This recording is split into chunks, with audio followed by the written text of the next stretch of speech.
Good morning. Si Handyman nagbabalik po. Mayroon tayong nabiling isang Montana standard electric fan. Ayan na.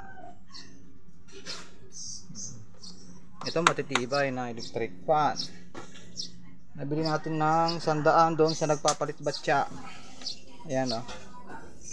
Standard. Ayan. Try nating tignan kung anong kanyang diferensya. Okay, plug muna natin. Ayan. Tapos, number 1. Ayan, oh. Ang umiikot lang guys, yung kanyang swing. Yung pinaka-gear. Motor, hindi na ikot. Ayan.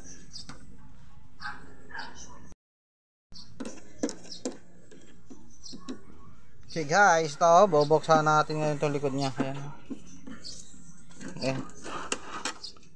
Ayan yung buyer natin, oh. Binili niya kaagad, oh. Binili niya ng 800.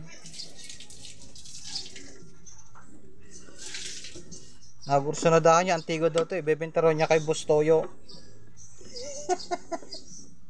Ha, bro. Pambenta kay Boss Toyo. Ha?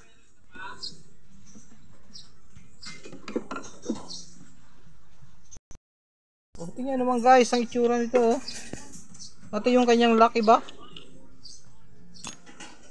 Oh, alam na agad ang sira guys, oh. Oh, stock up lang guys, oh. Oh. Okay guys, ito tingnan natin, oh. Napakatigas. Ayan. Ayan po. Sobrang tigas, ah. Natin ay tatanggalin natin itong 4. Tatlo pala, tatlo. Pero bago natin baklasin yan, lalagyan natin ng isa ng marking. Ayan, para pagbalik natin madali. Guys, subukan natin lagyan ng langis. Testing natin.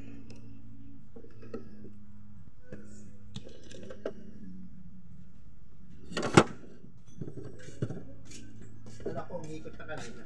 Hindi, yun ang ang umiikot to yung rotary niya. Yung swing. Yung parang swing sa electric pa lang umiikot. Pero ito iikot to. Tingnan mo, subukan ako. Umaya, ugas na yan, ugasan mo pa. Ang kulit po ng may-ari, ayan yung may-ari, oh. Nabili ng 100 na yan, oh.